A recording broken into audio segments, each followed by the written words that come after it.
characteristics of successful activity-based costing implementations. Number one is that there should be a strong top management support. So without leadership from the top management, some managers may not be motivated to embrace the need of change for the ABC, right? The second one is that the top manager, they should ensure that ABC is linked to how people are evaluated and rewarded. So if the employees continue to be evaluated and rewarded using traditional, which is non-ABC cost data, so they will quickly get the message that ABC is not that important and they will abandon it. The third one is sorry, and this is not corona. Okay, so that was just a joke. So the third one is that a cross-functional team should be created to design and implement the ABC system. So cross-functional employees, they possess intimate knowledge of operations that is necessary for designing an effective ABC system.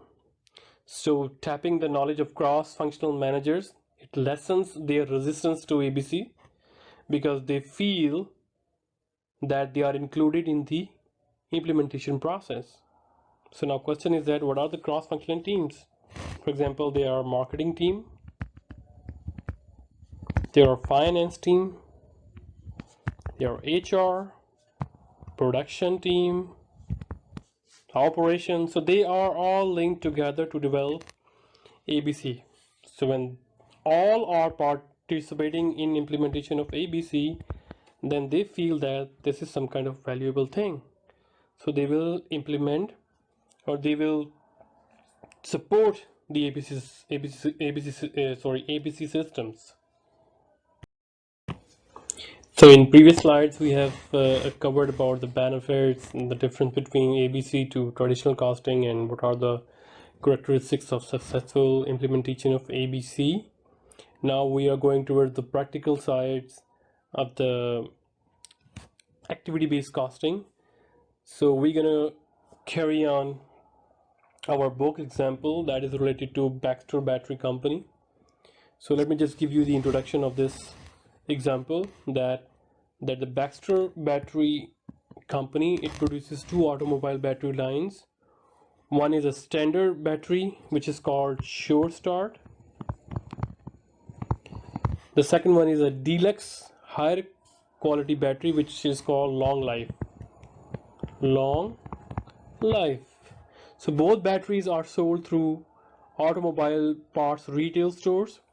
No design options are available for standard one, and for the deluxe one, Long Life battery, so they're going to be a different case design or battery handle locations to customize the appearance of the auto parts on the battery as well. So the difference between these two is that they're going to be like a color change as well. Also, they're going to be a different brand name, like this is a Short Start, this is Long Life. So the company presented its income statement, and in that income statement, company reported a loss of $2 million, right? So this is just an overview of Baxter battery company, and we're going to carry on this example to understand all ABC, right? Of course, there are going to be different flavors, and so that we can understand step by step our activity-based costing, right? And also remember that here the manufacturing overhead is allocated to a product using a single plant-wide overhead rate based on machine hours. So let's implement the activity-based costing. So from now on, I'm going to use the word ABC. So the implementation of ABC, it starts from defining the activities, activity cost pools, and activity measures, which you can just say that cost driver as well, right? So Now question arises, how we gonna define these? So normally the activities are often identified and defined by interviewing the employees that work in respective overhead departments. So the lengthy list of the activities that emerge from this process is usually basically produced or reduced to a handful of combining similar activities that we just did in our example 8.1. We allocate different transaction into cost pools, and then we're going to define that these are related to batch level, unit level, right? So basically Baxter company's ABC team, which is assigned to implement the ABC, so they have interviewed with the their employees of the respective department, and they have selected the following cost pools and activity measures as well. So they produce that the customer orders is a cost pool, and its cost driver would be number of customers order. Which kind of customers order, right? Number two is the design changes, which is measured through number of design changes. Order size cost, which is measured through, or its cost driver should be machine hours.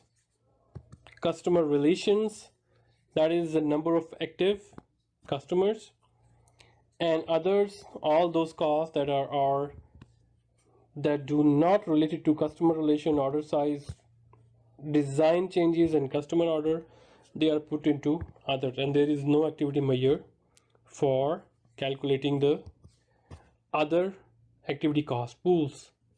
So let's move further. So how Baxter's ABC team defined the cost pools? They define customer orders, which is assign all cost of resources that are consumed by taking and processing customer orders. Design changes, it assign all the cost of resources consumed by customer requested the design change. Order size, assign all the cost of resources consumed as a consequence of number of units produced. Customer relation, assign all costs associated with maintaining relationships or relations with the customers. And other, assign all the organization sustaining cost and unused capacity cost as well. So they have taken out 5 cost pools by interviewing the employees of the respective departments.